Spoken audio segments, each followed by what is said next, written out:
You have come tonight to the most fabulous and celebrated place in the world. Here on the plateau of Gizeh stands forever the mightiest of human achievements. No traveler, emperor, merchant or poet has trodden on these sands and not gasped in awe.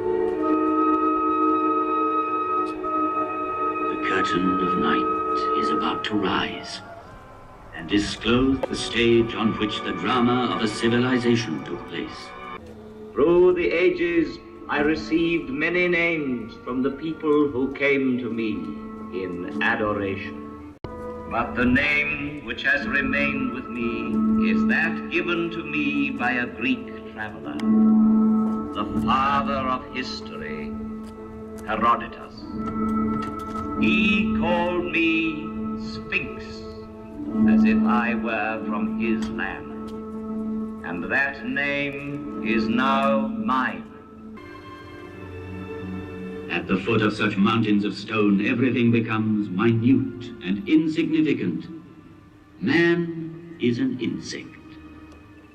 But yet, it was men who built these massive monuments, and the names of pharaohs whose tombs they are have crossed the ages. Their glory has defeated time.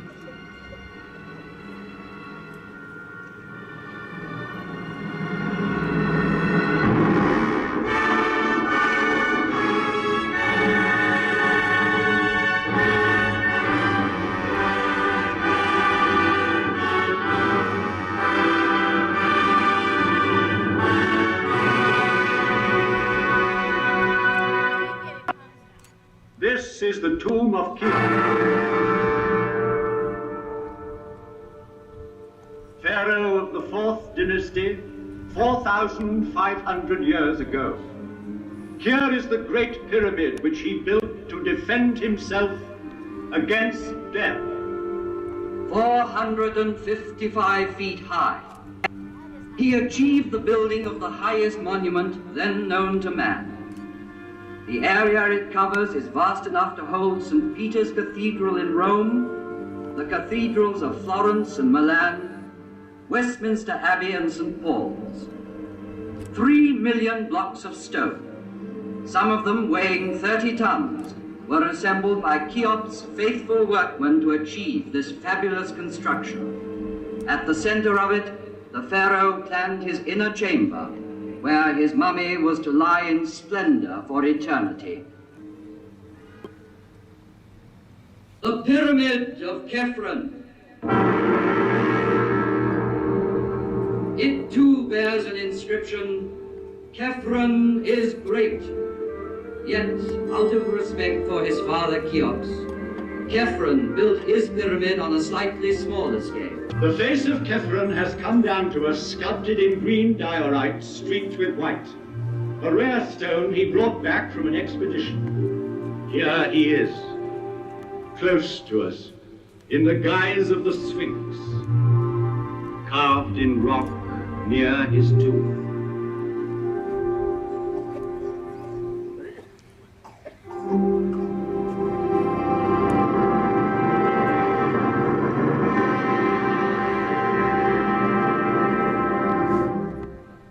Mykonos.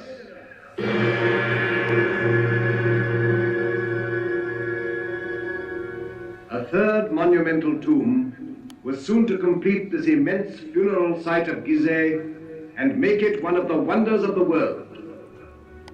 Though smaller, the Pyramid of Mykonos is perhaps the most impressive for being the culminating point of a vast design.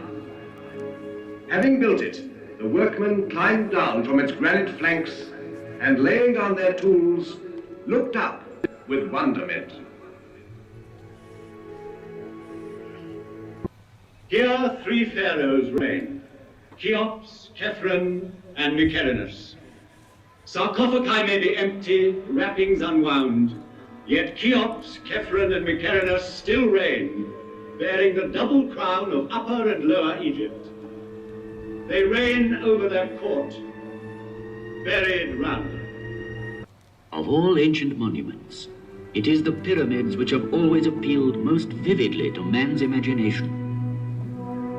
Considered from its top downwards, a pyramid is like the sun's rays bursting through a gap in the clouds.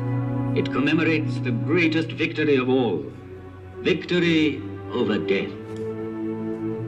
It is the most perfect mansion, the strongest tent, whose great stone sides are both roof and wall, and so carefully sealed that the dream entrusted to it can live to the end of the world. The dream of immortality. To achieve this, embalmers prepared the body for 2 months, emptying it of all but its heart and kidneys.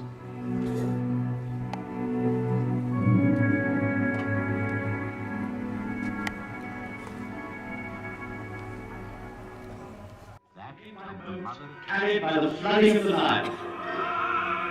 The movement of these great waters drove the farmers from their inundated fields to the plateau of Gizeh, where they joined the army of laborers and built.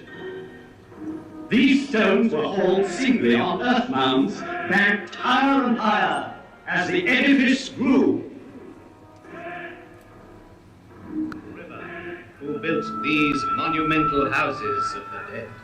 And I, Kephrun's faithful companion, saw the progress of dynasties and grave priests and the light steps of noble ladies whose diaphanous veils seemed to clothe them, yet not to touch them.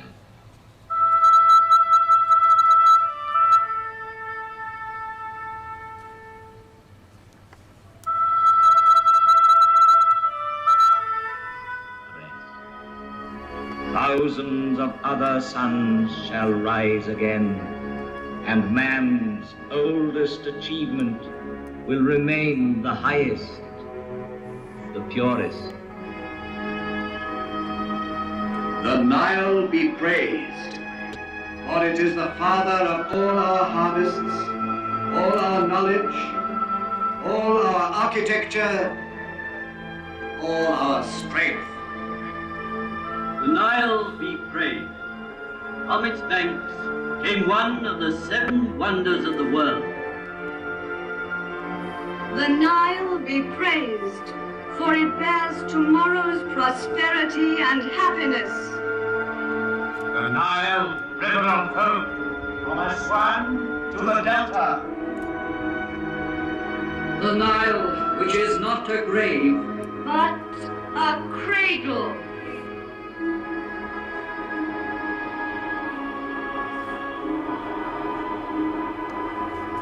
In the course of time, only human achievements crumble and fall. But the spirit which conceived these monuments cannot